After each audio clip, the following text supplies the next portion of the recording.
공산주의자 이론을 만든 칼 막스는 말하기를 공산당 선언에서 이렇게 얘기했어요.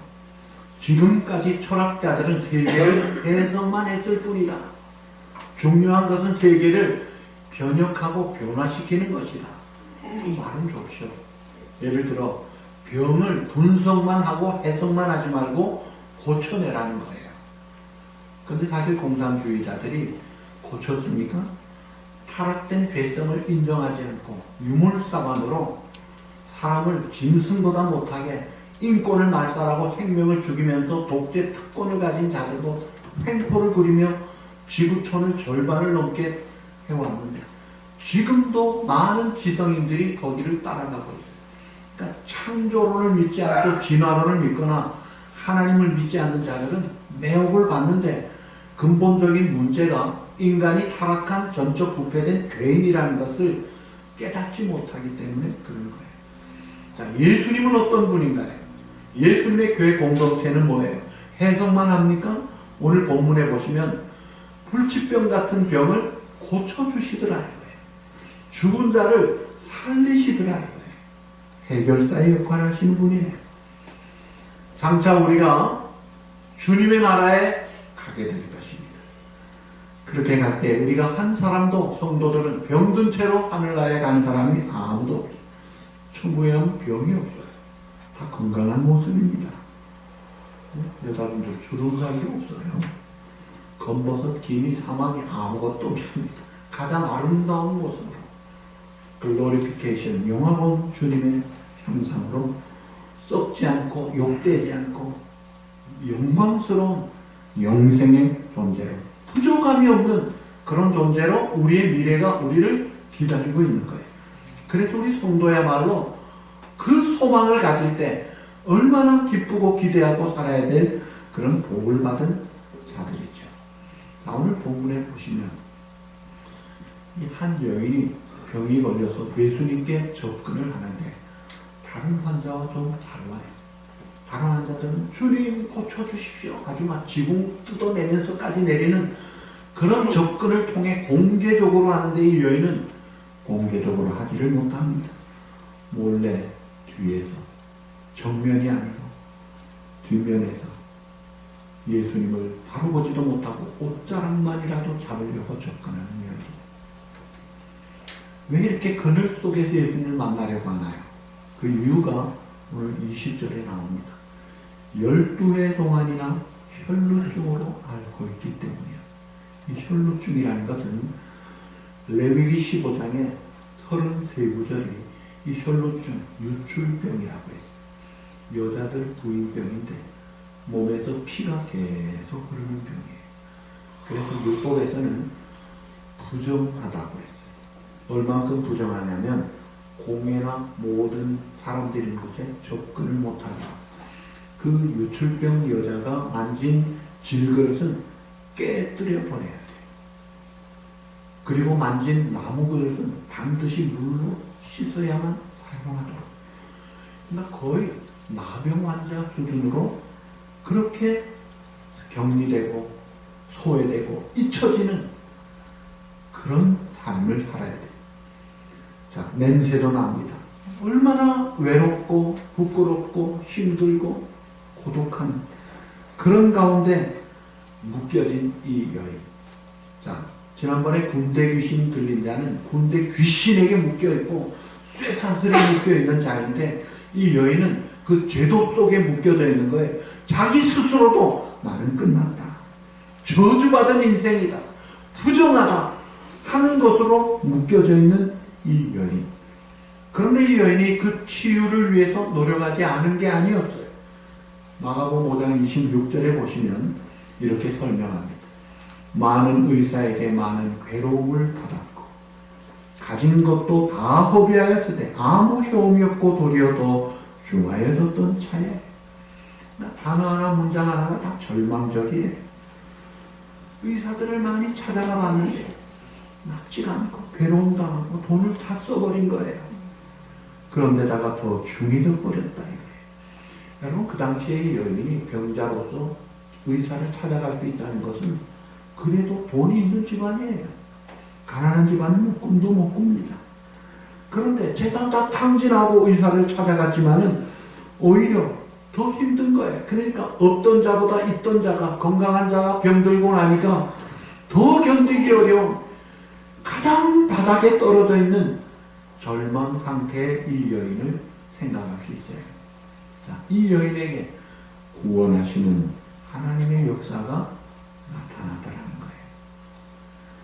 자, 사람들이 예수 믿고 돌아오는 감정들을 보시면 좋을 때 예수 믿는 사람 별로 없고 다들 받아칠 때, 어려움 당할 때, 지푸라기라도 잡으려는 데 없을 때, 그럴 때 주님 만나가지고 너무 기쁘게 감사함으로 돌아오는 모습들을 많이 볼 수가 있어요. 그러니까 이 회복할 수 없는 이 여인이 돌아오는 그 모습이 꼭 모든 사람이 죄인이기 때문에 다 죄 가운데 죽음에 빠져있는 죽음의 포로 생활하는 묶여진 우리 인간의 샘플이 바로 이 여인이다 이거예요. 형통할 때 평안할 때가 아니라 막다른 골목에서 더 이상 소망이 없을 때 주님을 만나더라 이거예요. 주님은 그런 자들을 찾아다니시는 거예요. 불쌍히 여기시는 컴패션 마인드를 가지고 민망히 여기셨다. 그 민망이라는 말은요, 창자가 끊어질 듯한 아픔을 말합니다. 그렇게 아파하시면서 찾아오시는 주님. 그 소외된 자, 어려운 자, 묶인 자들에게 찾아오시는 그 주님이 찾아오신다는 그 소식을 그래서 우리는 들려줘야 인생 포기할 그런 자들에게도 주님을 소개할 수 있어야 된다. 우리 주님은 그 언젠가 때가 되면 자기의 백성을 찾아오시며 구원의 은혜를 베풀어 주시는 것입니다. 특별히 그것이 주로 가장 어려운 고비에 하는 경우가 많아요. 왜냐하면 좋을 때 겸손하지가 않고 마음을 열지 않고 자기의 기고만장한 자아를 가지고 교만하게 고집 부리고 세상 의지하고 자기 믿고 사니까 그 마음이 단단한 김기동 목사님 말대로 생고구마 같아서 찔러지지가 않는 거예요. 그러나 이제 어려운 고비가 되면 녹아지고 그 속에서 주님을 만날 때 그 심령이 깨어지게 됩니다. 복음을 받아들이면서 통회하고 가고 예수 믿고 죄 용서함 받고 영생 얻어 의롭다함을 받은 하나님의 자녀가 되고 천국 백성이 되는 것입니다. 자, 이 바닥치는 12년 동안 혈루병으로 눌려있던 이 여인이 예수님의 소문을 들었습니다. 예수님의 소문은 그야말로 복음입니다. 이야, 중풍병자가 네 사람이 침대로 끌고 와서 앉았는데 침대 두고 갔어. 남영사 안전병이 소경이 일어났어. 아니 난성 과부의 아들이 살아났어. 막 살아났다는 소식을 들을 때 이야, 그러면 나도 이 병 고칠 수 있겠구나 하는 믿음이 생긴 거예요.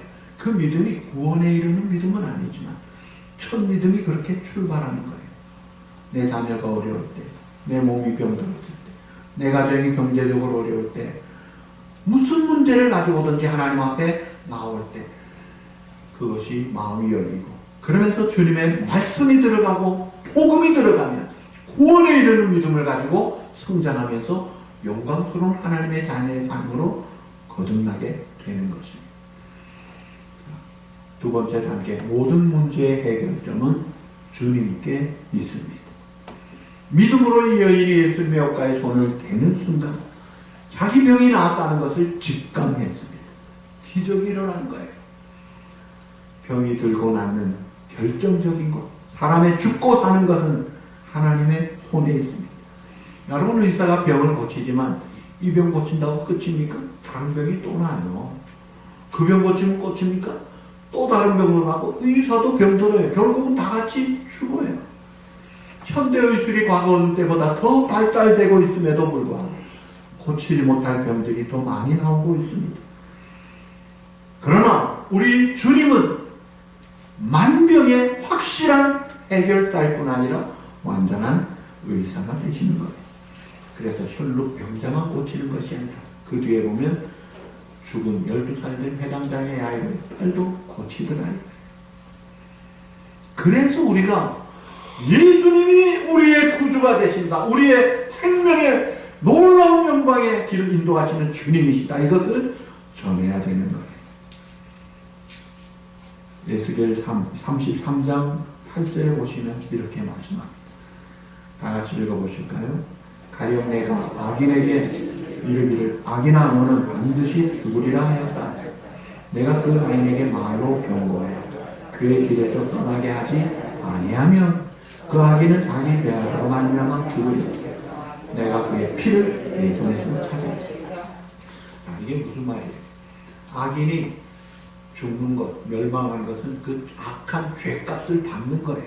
근데 그 악인에게 야 틀렸어 회개하고 주님 앞에 돌아와야 돼 하고 전하면 그가 돌아오면 사는 거예요. 근데 돌아와도 죽으면 그 사람 죄값 끝이에요. 그러나 내가 돌아와 주님 앞에 회개하고 다시 용서받아서 세계를 가야지 하는 말을 전하지 않으면 이 사람이 죽는 것은 자기 죄값이지만 그 피값을 전하지 않고 무관심한 너에게 찾겠다는 거예요. 예를 들어 절벽이 낭떠러지 같이 해서 떨어지면 죽는데 어린애기가 모르고 가고 있어요. 그러면 그걸 보는 어른이 어떻게 해야 돼요? 가면 안 돼 하고 붙잡아 일으키면서 살잖아요. 근데 이거 위험하네 안 되겠네. 구경만 하다가 떨어져서 죽어요.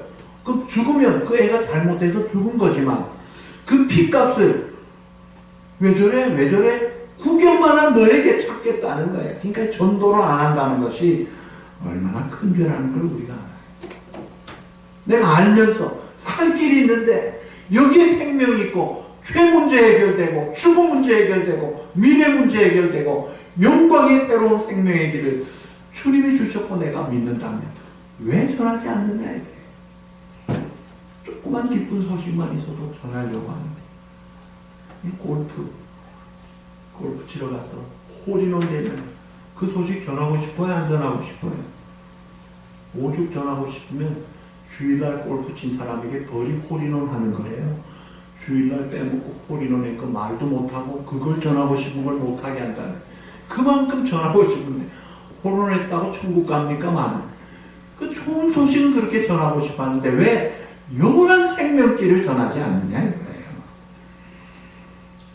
우리가 누군가에 통해서 예수 그리스도의 소문, 예수 그리스도의 복음을 듣는 순간 성령이 역사하면 믿음이 생기는 거예요.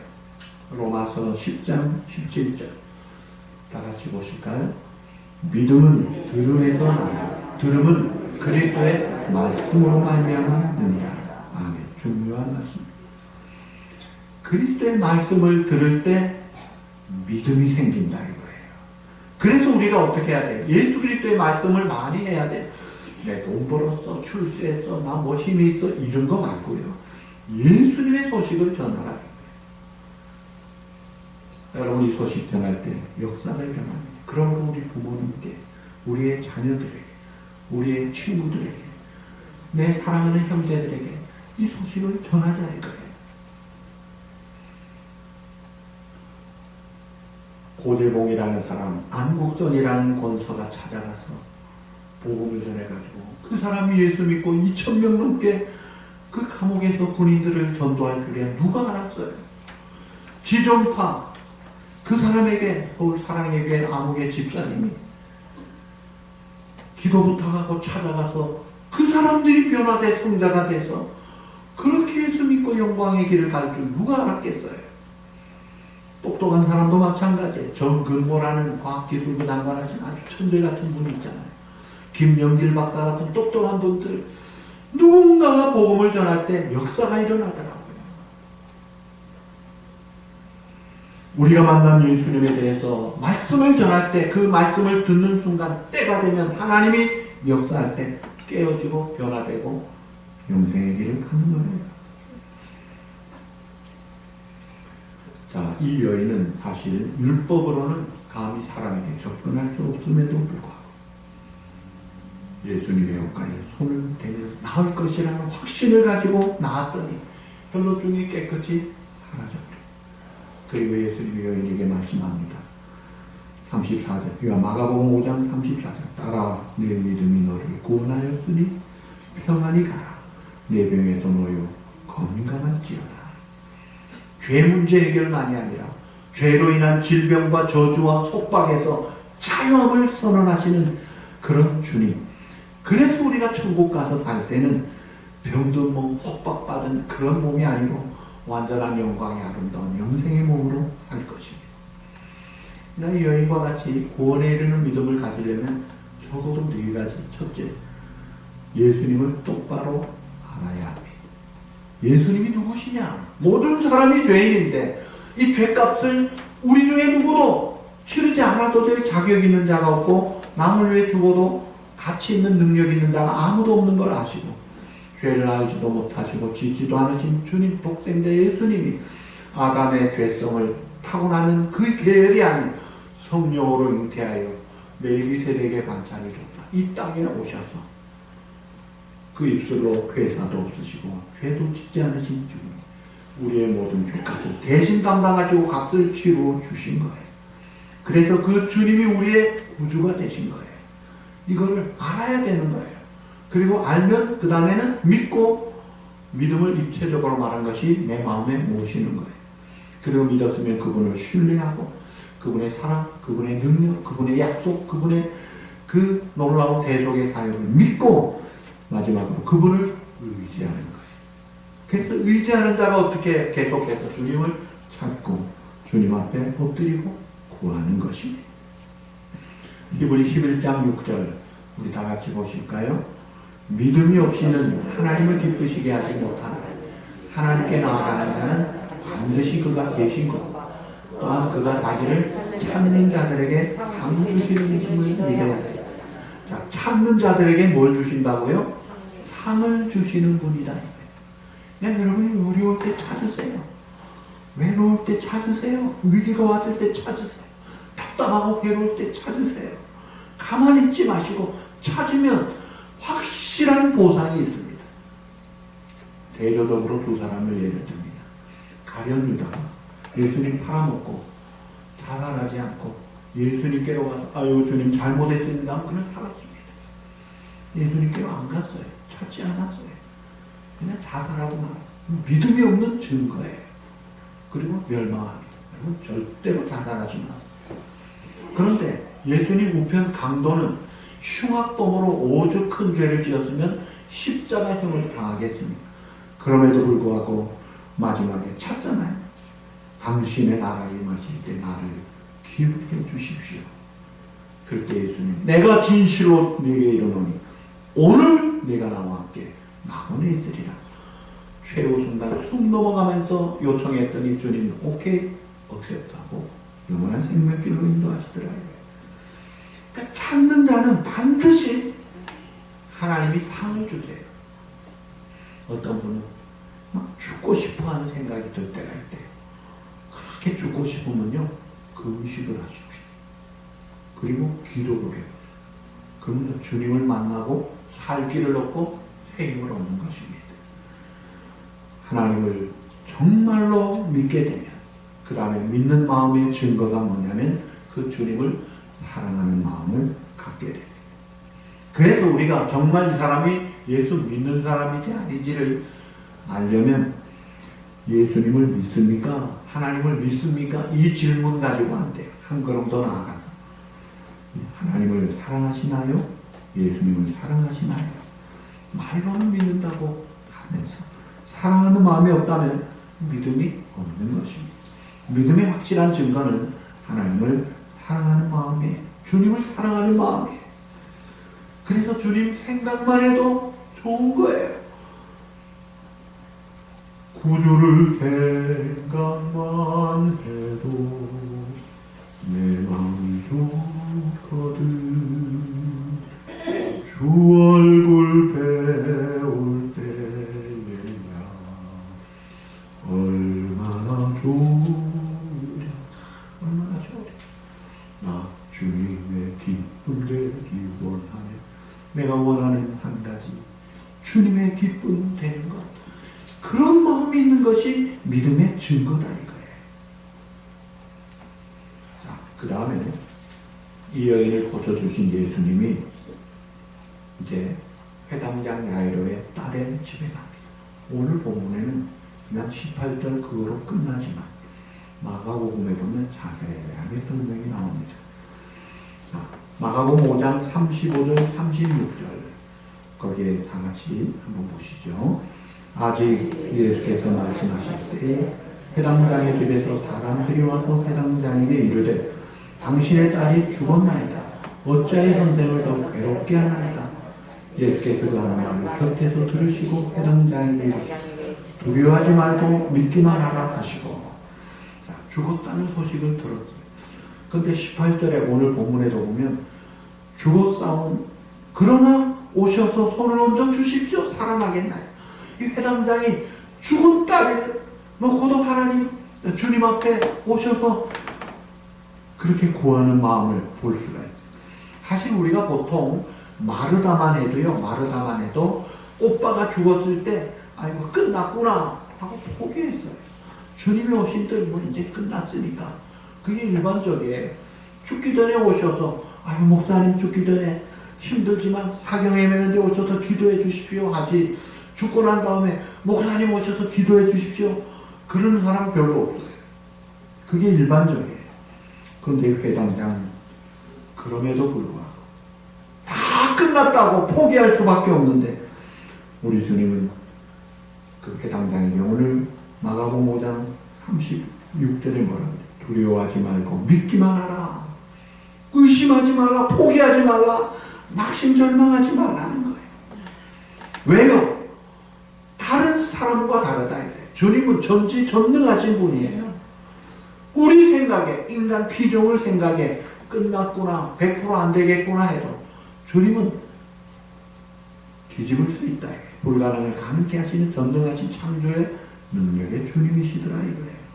그래서 마가복음 5장 38절 이하의 43절까지 좀 자세하게 기록한 내용을 우리 다 같이 한번 봅시다. 회당장의 집에 함께 가서 떠드는 것과 사람들이 울며 귀인이 통곡함을 보시고 들어가서 그들에게 이르시되 너희가 어찌하여 떠들며 우느냐. 이 아이가 죽은 것이 아니라 잔다 하시니 그들이 비웃더라. 예수께서 그들을 다 내보신 후에 아이의 부모와 또 자기와 함께한 자들을 데리시고 아이 있는 곳으로 들어가서 그 아이의 손을 잡고 이르시되 달리다붐 하시니 번역하면 곧 내가 너에게 말하노니 소녀야 일어나라 하시니 소녀가 곧 일어나서 걸으니 나이가 12살이다. 사람들이 곧 크게 놀라가며 예수께서 이를 아무도 알게 하지 못하게 하라고 그들을 많이 경계하시고 이에 소녀에게 먹을 것을 주라 하시니라. 자, 죽은 딸인데 예수님이 뭐라고 했어요? 죽은 것이 아니라 잔다. 실제로 자는 게 아니라 실제로 죽었어요. 죽었는데 잔다고 해요. 왜 그래요? 죽은 자를 깨울 수 있는 부활의 능력, 생명의 능력이 주님께 있기 때문에 그런 거예요. 자, 사람은 죽어도 그 부활시키시는 주님의 능력으로는 다시 부활할 것입니다. 살아있는 자들은 주님 오실 때 주님과 함께 휴거될 거예요. 그러나 죽은 성도들, 여러분 앞에 선진들, 또 우리가 주님 오시기 전에 죽으면 우리도 죽어요. 그럴 때 주님이 오실 때 먼저 무덤의 문이 열립니다. 그러면서 부활해요. 성도들. 그게 첫째 부활이에요. 영광의 부활, 생명의 부활, 영생의 부활. 부활의 능력을 가진 주님의 은혜로 영원한 생명의 부활을 할 것입니다. 그런데 예수 믿지 않고 죽은 자들은 둘째 심판의 부활, 이것은 영원한 형벌의 부활이에요. 그러니까 사람이 두 번 태어나고 한 번 죽어야 되지, 한 번 태어나고 두 번 죽는 자가 이게 영원히 끝나는 거예요. 한 번 태어나고 육체 죽고 영원히 둘째 사망에 일어나면 끝장나는 거예요. 근데 한 번 태어날 뿐 아니라 예수 믿고 다시 거듭나는 사람은 육체는 죽어도 영혼이 주님 부활하실 때, 주님 재림하실 때 다시 살아나는 거예요. 영생의 부활로 태어나는 거예요.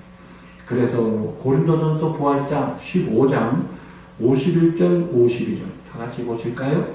보라, 내가 너희에게 비밀을 말하노니 우리가 잠잘 것이 아니오 마지막 나팔에 순식간에 호련이 다 변화되리니 나팔 소리가 나며 죽은 자들이 썩지 아니할 것으로 다시 살고 우리도 변화되리라. 아멘. 이게 첫째 부활이에요.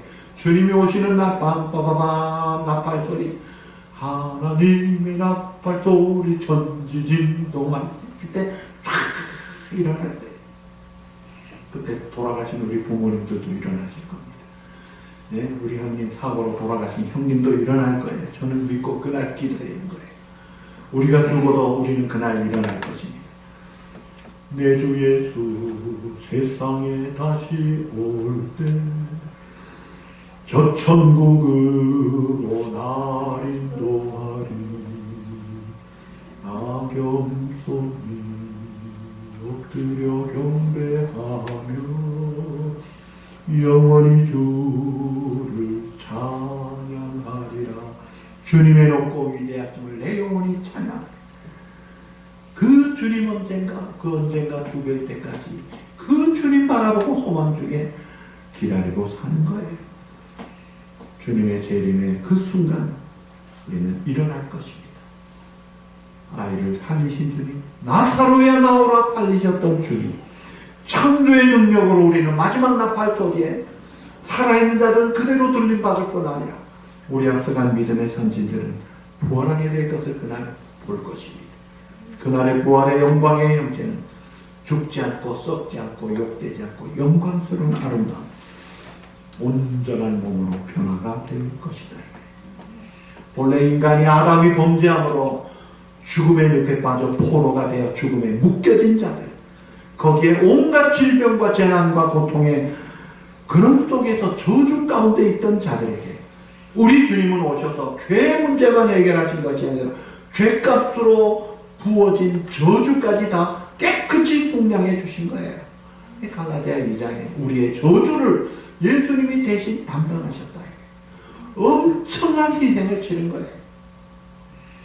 제자 훈련할 때요, 제가 이거를 설명을 했어요. 하나님 아버지께서 우리가 받을 저주를 아들에게 저주를 하셨습니다. 그래서 우리 저주가 씻어졌어요. 그랬더니 한 집사님이요, 목사님 말씀 좀 삼가십시오. 어떻게 아버지가 아들을 저주합니까? 공부 못하겠네요. 그 자리에 일어나서 가버리셨어요. 어떻게 아버지가 아들을 저주해요? 대답을 마치고 쫓아갔죠. 성경을 펼쳐놓고 성경을 보십시오. 그랬더니 그 부인 권사님이 목사님 말씀이 맞구만. 하나님이 그리스도께 저주를 하신 것은 우리의 저주를 대신 담당하신 거예요. 그랬더니 그 다음 아유 제가 잘못했습니다. 그리고 또 나오셔서 교육하시는 그런 경험도 있어요. 어떻게 아버지가 아들을 저주해요? 그게 현실이었어요. 그게 주님이 당한 거예요. 그래서 예수님이 네 번째 하신 말씀, 엘리 엘리 라마 사박다니, 어째 나를 버리셨나이까? 쇼한 게 아니잖아요. 버리신 거예요. 내리신 거예요. 심판의 저주를. 온 세상에 쓴 자를 한꺼번에 부어서 확 부어버신 거예요. 그 값을 치르고 우리가 죄 용서함 받고 저주가 다 사라진 속량을 받고 이제 새 생명을 얻은 우리. 그래서 여러분들이 어떤 경우에도 상 주시는 이 시를 거저 보내는 법이 없는 주님 앞에 나아가라는 거예요. 포기하지 마십시오. 좌절하지 마십시오. 죽겠다가 아니라 죽게 있다로 바꿔보십시오. 살 길이 생기는 것입니다. 우리가 가진 이 복음이 얼마나 영광스러운 건지, 얼마나 놀랍고 귀한 건지를 아신다. 이 복음을 전하고 이 복음을 받은 자답게 어려울 때마다 주님 앞에 나아가는 거예요. 그래서 혈루병자 자유함을 얻고, 나병한 자 자유함을 얻고, 중풍병자 자유함을 얻고, 죽은 자가 일어나 벌떡벌떡 뛰고 하는 그런 생동하는 삶을 누리는, 복음을 가지고 힘있게 생동하며 이 복음을 증거하며 살아가는 그런 복음 증인의 복된 여러분 되시기를 주님의 이름으로 축복합니다.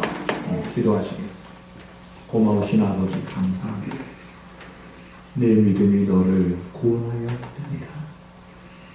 묶인 인생으로 살았던 술루병 여인이 죄인된 우리들의 모습이었습니다. 돈을 써도 안 되고 의사를 찾아도 안 되고 아무래도 안 되는 절망과 막다른 바닥, 막다른 골목에 주님 만나셔서 해결받고 자유함과 기쁨을 얻는 모습. 오늘 우리도 그 길을 걸어 복음을 듣고 믿음이 생겨 예수 그리스도를 구주로 영접하는 순간 죄 용서함 받고 의롭다함을 받아 하나님의 자녀로 영광의 천국 백성 삼아 주신 주님. 이 기쁨을 가지고 사는 현실이 또 녹록지 않고 어렵습니다. 문제 해결자 되시는 주님 앞에 늘 기도하면서 찾으면서 해결받고 상받고 은혜받고 살아가게 하시고 이 영광의 생명의 복음을 많은 자들이 알지 못하고 죽음의 늪으로 떨어지고 있는 이때에 여기에 길이 있다고 증거하는 그런 복음의 증인의 삶을 살아서 우리가 생명을 얻고 풍성한 삶을 누리고 많은 자들을 풍성하게 하는 귀한 우리 모든 성도들, 가정들 다 되게 하여 주시옵소서. 또 이 시간 주님 앞에 구별된 예물을 주님 앞에 감사함으로 드립니다. 11조를 떼어 주님의 것으로 드립니다. 말씀대로 싸울 것이 없도록 붙지 아니하여 시험해 보라고 하신 주님의 축복이 당대와 후대에 넘치게 하여 주실 줄 믿습니다. 은밀함으로 겸손함으로 감사함으로 드리는 예물 기쁘게 받으시고 주님 나라 위에 사용하시고 사랑하는 성도들 때마다 일마다 가정의 구석구석 날마다 주의 은혜로 충만하게 영육간의 범사의 강건함과 형통함으로 주장해 주시옵소서. 예수님의 이름으로 감사하며 기도드리옵나이다. 아멘.